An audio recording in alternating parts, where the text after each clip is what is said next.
So we're picking up in our Chapter 32 videos with the election of 2000. Clinton's vice president, Al Gore, wins the Democratic nomination, and he chose his running mate to be Senator Joseph Lieberman of Connecticut, who was an Orthodox Jew. And the leading Republican contender was George W. Bush. And this is, of course, the son of George H.W. Bush and the governor of Texas. And Bush faced a really tough challenge from Senator John McCain. He almost didn't win the nomination over John McCain. John McCain was a prisoner of war in North Vietnam. He was a former Navy pilot. He had been a prisoner of war for 5 years, so he had quite the track record with the military. Ultimately, Bush prevailed, though, and his running mate was Richard Cheney, who had served as the Secretary of Defense in the first President Bush's administration. And then there was actually a third-party candidate, Ralph Nader, ran on the Green Party ticket. The Green Party promoted, or still promotes, environmentalism, nonviolence, social justice, feminism, LGBT rights, and anti-racism. And so you have the main contenders, though, are Gore and Bush. And Gore was very knowledgeable, but he seemed stiff and occasionally indulged in self-serving bravado. And Bush was personable. He did butcher the English language a lot, but he was personable. And so the election actually resulted in almost a tie. And Bush's apparently narrow victory in Florida gave him the electoral votes that he needed to claim the White House. And of course, Gore, because it was so close, Gore challenged the Florida result and asked them to recount the votes. And so this matter ended up in the courts. And finally, on December 12th of that year, the Supreme Court ruled that the selective hand recounts that were demanded by Gore violated the Constitution's guarantee of equal protection. And so Bush's narrow victory would stand. So George W. Bush became president, winning the election of the year 2000. So terrorism intensifies. After the fall of the Soviet Union, it looked like the American military was impregnable. It was the best in the world. At the end of the Cold War, however, there were some new and destabilizing forces that came to the forefront. The military leaders of Egypt and the rulers of Saudi Arabia, for example, wanted to retain power by cultivating the support of Islamic clerics while refraining from imposing an Islamic theocracy. And those leaders cultivated popular support from the people by denouncing Israel. Of course, the United States had always been a supporter of Israel.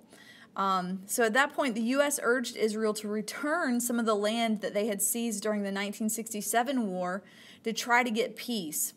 Israelis, though, didn't really believe that the Arab leaders, who had, after all, called for the destruction of Israel, had funded terrorism, and had trained terrorists to attack them, would ever recognize Israel's right to exist. So they were not convinced that they needed to give that land back. At any rate, American support for Israel pretty much made the United States a target for Arab rage. So these Islamic terrorists began to emerge throughout the Middle East, and often this was in response to the repression of radical Islamic clerics. One figure, for instance, in 1998, Osama bin Laden, who was the son of a Saudi oil billionaire, emerged as a leading figure among the terrorists. And he was, of course, protected by the Taliban, which is an extremist Islamic group that controlled Afghanistan. And under their protection, bin Laden pledged to attack civilian and military targets in the United States, as well as those of the American allies. And following this threat, bin Laden's own organization, Al-Qaeda, carried out the bombing of U.S. embassies in Nairobi and Dar es Salaam in southern Africa. So this sort of culminates in one big event, of course, September 11th, 2001, when terrorists hijacked 4 passenger airplanes. They flew 2 of the planes into the World Trade Center buildings in New York, and they flew a 3rd plane into the Pentagon in Washington, D.C. The 4th plane crashed into the Pennsylvania countryside after passengers tried to take control of the plane. Investigations very quickly linked the hijackers to Al-Qaeda and Osama bin Laden. By this point, bin Laden had gained some attention because he had been indicted for the 1998 bombing of U.S. embassies in Africa and for the attack on the USS Cole. Well, that evening, President Bush spoke powerfully. He pledged to find whoever was responsible for this attack and to make them pay. And he also promised to hold nations harboring terrorists equally responsible. Well, after this, to make matters worse, there were several letters that had been addressed to government officials found in the mail that included threatening messages and anthrax spores, which is poisonous. It can kill you upon touching it. And 6 postal workers and mail recipients died as a result of that. In light of all of this, President Bush declared a war on terror. And despite the fact that Bush had made earlier claims that he would oppose ill-defined military operations, he undertook a war against terrorist cells that operated in many countries. This was, at the beginning, sort of an undefined war. On September 20th, he demanded that the Taliban surrender bin Laden and top al-Qaeda leaders. The Taliban, of course, refused, and so in response to this, Bush unleashed a devastating yet effective attack against them with high-technology weapons, and the Taliban were driven from power. So the war began in Afghanistan. It was successful in driving the Taliban from power. And then after the defeat of the Taliban, Bush declared that he would not, quote, wait on events while dangers gather, end quote. And he warned that the U.S. would take preemptive actions against regimes that threatened the United States. And he identified Iran, North Korea, and Iraq as 3 such nations. Well, Bush focused on Iraq. He believed, along with Vice President Cheney, Defense Secretary Rumsfeld, and others in the administration, that the Iraqis would welcome liberation from Saddam Hussein and that a free Iraq would stimulate reforms throughout the Middle East. And so Bush obtained the congressional approval to take action against Iraq, which was believed to have chemical and biological weapons and to have been developing nuclear weapons. Moreover, Iraq had not cooperated with UN inspectors. The Security Council of the UN had ordered Saddam to cooperate or face, quote, serious consequences. But by March of 2003, Bush became impatient with the Security Council because they pretty much refused to take any action against Saddam. And so the United States was joined by Great Britain, Italy, Spain, and some other countries, and they launched an attack to remove Saddam from power. This coalition very easily toppled Saddam's regime, but the problem was that now Iraq was in a state of chaos, and there were not enough American and coalition forces to preserve order or install a new government. And so Islamic radicals, who were increasingly joined by Saddam's supporters, launched an insurgency against Americans and the coalition forces, as well as Iraqi civilians. So while all of this is happening, the next election comes around. By the fall of 2003, the war in Iraq had pretty much become a presidential campaign issue. And you have Democrat Senator John Kerry of Massachusetts, who wins the Democratic nomination. And of course, Bush is the incumbent, wins the nomination for the Republican Party. Kerry chose Senator John Edwards of North Carolina as his running mate, and he made his record as a decorated Vietnam veteran pretty much the focal point of his campaign. This did backfire on him when some fellow veterans questioned his record. it didn't help Kerry that he had voted against a supplemental appropriation for the war and then defended himself by saying, quote, "I actually voted for the $87 billion before I voted against it." That did not help his cause. So Bush attacked him as a liberal, and he mobilized conservative and religious fundamentalists against Kerry. So Bush ended up winning the election by about 3.5 million votes and carried the Electoral College 286 to 252. So the crime issue, which had been a really big deal in the 80s, began to subside some in the 90s. By 2009, the rate of homicide nationwide was 40% below that of 1991. And as a result of that, cities actually began to attract many young adults whose parents had fled to the suburbs. Urban crime declined, but there were different kinds of violence that began to increase across the nation, namely school shootings. In 1999, 2 teenagers with automatic weapons killed 12 students and a teacher before killing themselves at Columbine High School in Colorado. And then similar incidents took place at other high schools, and then a student at Virginia Tech killed 33 people before shooting himself.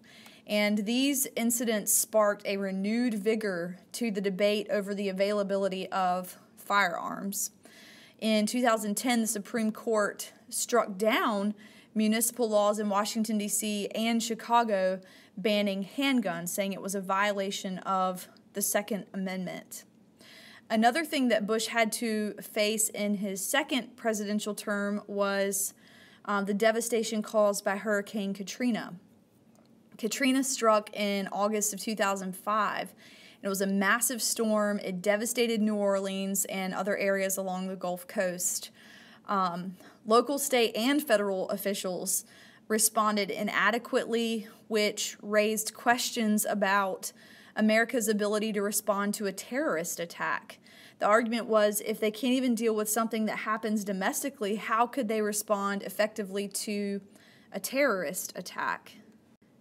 The Iraq insurgency and Bush's surge. So the overthrow of Saddam Hussein did not bring peace to Iraq. Again, the coalition wasn't strong enough to replace the government that had been toppled. So that resulted in violence by insurgents and rival religious sects in Iraq that pushed the country more toward anarchy. And the coalition's forces couldn't stop the violence. Its political officials tried to establish a new government in Iraq, but it was largely unsuccessful. In June of 2004, the coalition did transfer nominal authority to an Iraqi governing council, and they organized an election of a national assembly that would draft a constitution for Iraq. This election was imperfect, but it did provide a glimpse of democratic hope for Iraq, the democratic Iraq that Bush had envisioned. There was fighting between so many different groups, though. This was really difficult. In the north, you have a Kurdish majority that won most of the seats, and they wanted an independent state. In the south, you have Shiite Muslims who embrace a messianic form of Islam and have strong ties to the radical regime in Iran. The Sunnis, the less radical form of Islam, the Sunnis had dominated the country under Saddam, but constituted only 20% of the population. They exercised control over the central region surrounding Baghdad. And rather than accept their defeat, they boycotted the elections altogether. So this ensured that the Shiites had the overwhelming say in the new federal government, which was to draft a new constitution. And so Iraqi voters overwhelmingly endorsed the new constitution. Unfortunately, terrorists attempted to wreck the new government by stirring up riots, causing all sorts of violence that intensified the divisions between those different groups in the different parts of Iraq. American policies tried to bring balance, to balance the various concerns of the different groups, and in the process of doing that ended up offending everyone.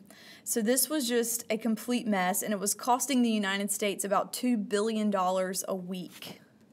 So in the midterm elections of 2006, Democrats won control of both houses of Congress. In the process of this, Bush dismissed or forced Donald Rumsfeld, the Secretary of Defense, to resign. Military officials and politicians were dissatisfied with the course of the war, and he sort of took the blame for that. Bush realized that in order to win this war, he was going to have to increase the number of troops in Iraq. So in January of 2007, he called for a modest increase in the number of troops fighting in Iraq. And there were many prominent Democrats who came out and opposed this, and so Congress actually voted to reduce funding for the war. Bush vetoed this measure. And at the beginning of 2007, Bush called on General David Petraeus to command a surge in American troop levels in Iraq. And though this encountered difficulties initially, by the spring of 2008, the surge had largely succeeded, and there were more troops fighting in Iraq. So we'll go ahead and bring the video to an end right here, and we'll pick up in the next video with the election of 2008.